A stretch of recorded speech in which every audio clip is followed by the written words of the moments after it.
A true friend. Gibbo has been a true friend to me since meeting him shortly after arriving in Rarotonga, but this grew up to be all of our family. Not an easy task when you had to win over Maria. This did not get off to a good start when, as she left for her night shift at ANZ, Gibbo and I were just about to have a vodka. And then she came home in the middle of the morning. Gibbo and I were still having a drink. An event often repeated as we were almost neighbours at the time. However, his charm, the enjoyment of having him and around his compassion soon won her over, and they developed their own friendship alongside me. Gibbo was also the best man at our wedding, and one of the first to give congratulations when the kids were born. Shortly followed up with a visit for a celebratory drink. Logan has also had the pleasure to spend quite a lot of time with him when they were both down in lockdown in New Zealand, where Gibbo would set up playing mini golf in the hallway of the hotel, disappearing to visits to Gibbo's room, and also go on late night liquor store searches for replenishment. I'm sure a few drinks were shared and a life-changing experience for him. And when I was back, he also wanted to share my drinks. My final memory of Gibbo, in fact, was when I was on my way to the airport to go back to Hong Kong. He called me to apologise he could not come around as he was on his way to golf. We had a chat, a bit of a laugh, and he mentioned that time went quick. Little did I know this would be our final goodbye. Gibbo, love you, mate. We'll miss you heavily. You leave us with lives that have been enriched as a result of the shared experiences and memories, and thank you for that. Rest in peace.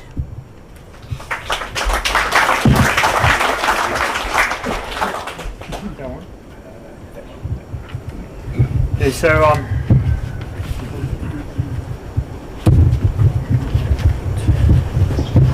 the next speech is from Puai Witchman. All I can say about Gibbo is he was always faster than I could ever be at running. A better swimmer, better at soccer, and to insult my bruised ego. Had way more girlfriends than I could ever dream of. And on top of that, he could surf too. While I like to reflect that Gibbo and I were constant competitors, Gibbo reminded me recently that there was never any competition. His dry and sometimes acid humour, even to the very last, is my standout memory of a mate who loved and lived life at full speed.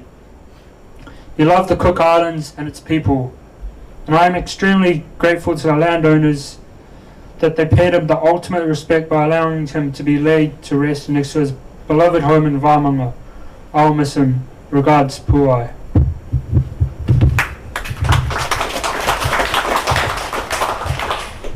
Graham Whitfield. I first heard the legend of the Kiwi surfer living in Rarotonga in 1994. The surfers in Gisborne told me stories about riding big tropical right-handers with a Kiwi lawyer called Gibbo. I met Gibbo in 1995, and we instantly became friends through our love for surfing.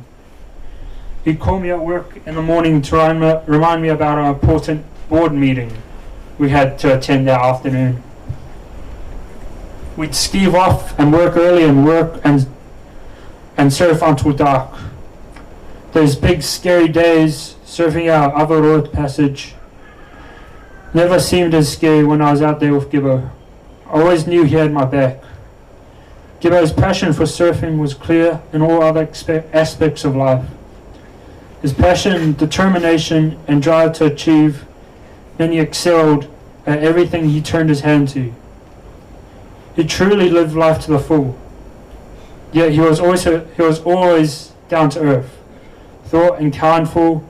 He approached everything with such positivity.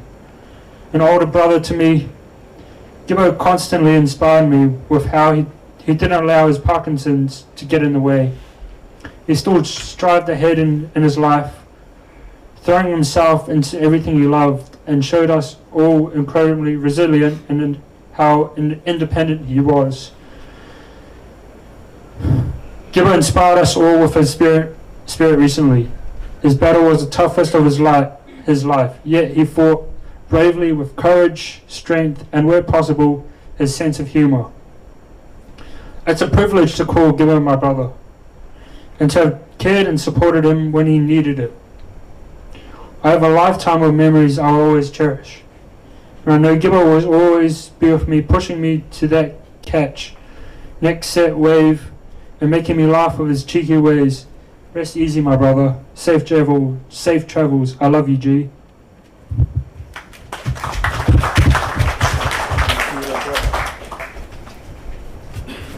I just need to grab the iPad and so I can read the final of my speech.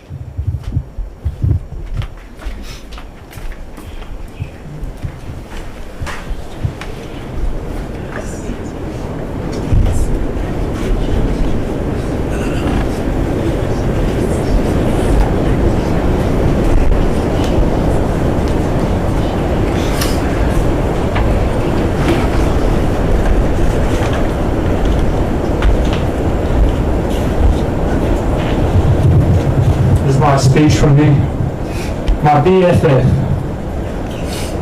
Uncle Gibbs has always been a part of my life. I always sat at the table with Mum, Dad and Uncle Gibbs, which turned out to be Mum and Uncle Gibbs. Also the Gibster and Emster, both sharing a goss and me always being there. As Uncle Gibbs always said, the guard dog at the table. During lockdown in August, we spent way too much time together, man. And so I was called Log On, Logic, Log Cabin, Logarithms, and Logs. Please do not call me any of those names. Please. These are only some of the many game names Uncle Gibbo had for me. From the hallway golf, late night liquor store runs, dinners at ours, or dinner drop-offs to his. Lime scooter accidents, and frequently missing teeth, which usually turned up in some really weird places. Can I ask the teeth, has he got his teeth in Uncle Seth? Are you sure? Our most recent memorable memory in January of this year should have been the first of the most fantastic night out for me. I ended up with my mum calling us every 5 minutes on the dot to come home.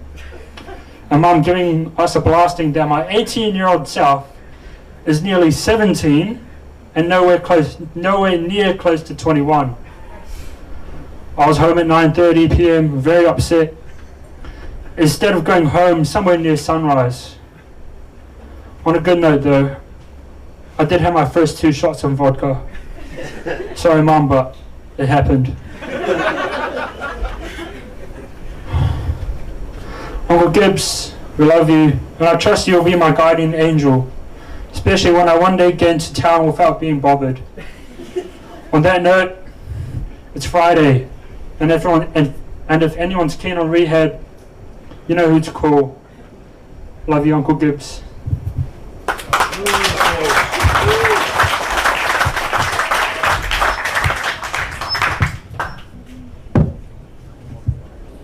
He doesn't say much, but when he does say something, it's worth listening to. We're almost there, folks. Gibbo was a friend. Gibbo was a great friend, there's no two ways about it. He could test your patience, though. He was notorious for getting to come to dinner when you'd invited him. Tonga and Shania said the other day that he even forgot to come home when he'd invited them round to his place for dinner. But you couldn't stay angry at him for long. Mainly because when you were with him, you always felt that Gibbo was having the best time of his life, and there was nowhere else he would rather be than right there with you. He never held a grudge, but he did love to keep bringing up bad points. We have always regretted the fact that we'd only just got to meet him when Gay and I came back and got married, and we couldn't fit him in the invitation list. He's never forgiven us. And every time it would come up in conversation, they would say, oh, you know, they're at our wedding. And Gibbo would just go off his nut. Oh, they've got to go to bloody wedding, I bloody didn't. But for him, it was a